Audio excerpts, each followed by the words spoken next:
Sport Santé vous est présenté par l'Hôpital de la Tour. Votre santé, notre passion.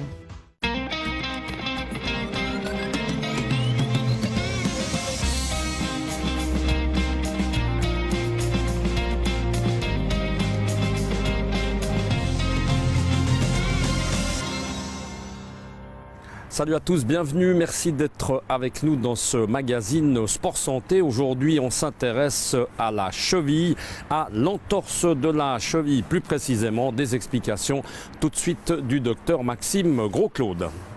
Alors, on entend par entorse une déchirure ligamentaire. Alors après, elle peut être plus ou moins grave selon l'importance du traumatisme. On peut avoir des entorses qu'on qualifie de bénignes, de moyenne ou de grave. En général, on utilise cette classification-là, ou de stade 1, 2 et 3, en fonction de la gravité. Mais ce qu'il faut comprendre, c'est que pour n'importe quelle entorse, même si elle est bénigne, il y a une souffrance, une déchirure ligamentaire. Alors elle peut soit être partielle, juste une distension ligamentaire, qui serait un stade bénin, un stade 1. Une entorse avec une déchirure partielle ligamentaire, un stade 2, ou une rupture complète du ligament, un stade 3. On peut avoir différents ligaments touchés dans la cheville. Alors dans 95% des cas, on se fait des entorses, ce qu'on appelle en inversion, c'est-à-dire que le pied va se tordre vers l'intérieur. Et là, on va évidemment déchirer les faisceaux ligamentaires externes de la cheville. Il y en a 3, un devant, un au milieu et un derrière. Et puis, de manière beaucoup moins fréquente, on peut faire des traumatismes en éversion de la cheville, dans l'autre sens, c'est-à-dire que le pied se tord cette fois vers l'extérieur, ce qu'on appelle en éversion. Et dans ce cas-là, on se déchire un ligament qui s'appelle le ligament deltoïde, qui joint la malléole interne à l'astragale ici.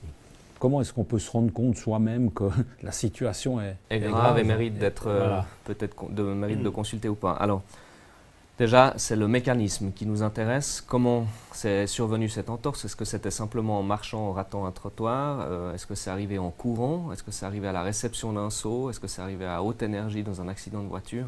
Tout ça, c'est des éléments qui nous font déjà dire c'est pas grave ou c'est grave. En examinant la cheville, on va s'intéresser à l'importance de l'œdème, de la tuméfaction. Est-ce qu'il y a un tout petit gonflement de la cheville, ou alors est-ce qu'au contraire on a une grosse cheville, un poteau? Puis la troisième chose qui nous intéresse, c'est la présence d'un hématome ou pas, alors qui n'est pas forcément immédiat, qui peut survenir dans les heures qui suivent le traumatisme, des fois le lendemain. Donc se méfier de l'absence d'hématome, en tout cas durant les premières heures. Et puis, encore un dernier élément qui est important, c'est la douleur à la charge. C'est-à-dire que si une personne se fait une entorse de cheville et qu'elle n'arrive plus à charger, à mettre le poids du corps sur le pied, ça c'est aussi un élément de gravité. Le premier réflexe qu'on doit avoir, c'est lequel?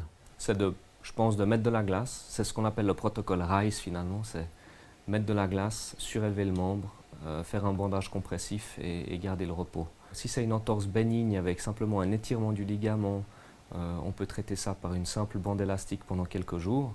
Et puis si on rentre dans le stade d'une entorse moyenne à une entorse grave, là le traitement va être un petit peu plus conséquent.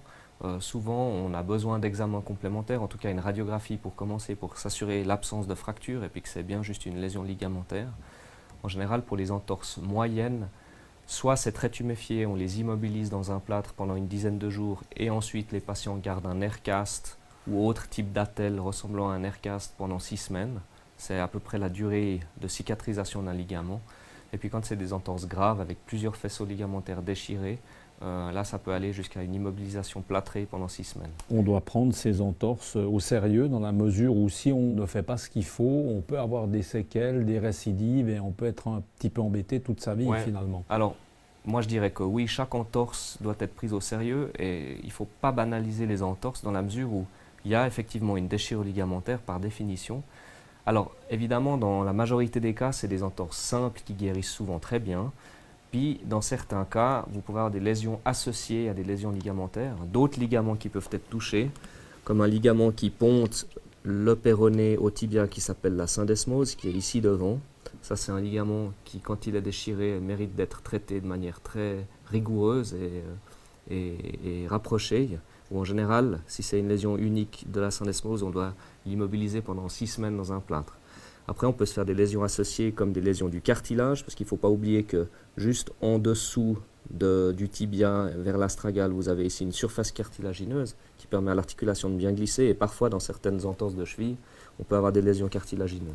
Ça, c'est, je dirais, Dans la majorité des cas, tout se passe bien. Parfois, il peut y avoir des lésions un petit peu plus compliquées. Et nous, médecins du sport, quand on a un doute, eh bien, on va aller vers des examens complémentaires comme une IRM qui nous permettront d'identifier ces différentes lésions associées qui méritent d'être suivies de près. Allez, une fois de plus, on a envie de vous dire, eh bien, consultez en cas de doute pour cette entorse de la cheville. On se retrouve quant à nous le mois prochain pour parler sport et santé. Portez-vous bien, à bientôt, ciao.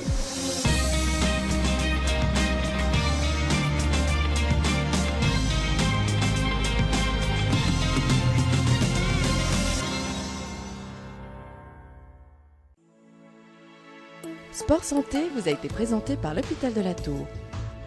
Votre santé, notre passion.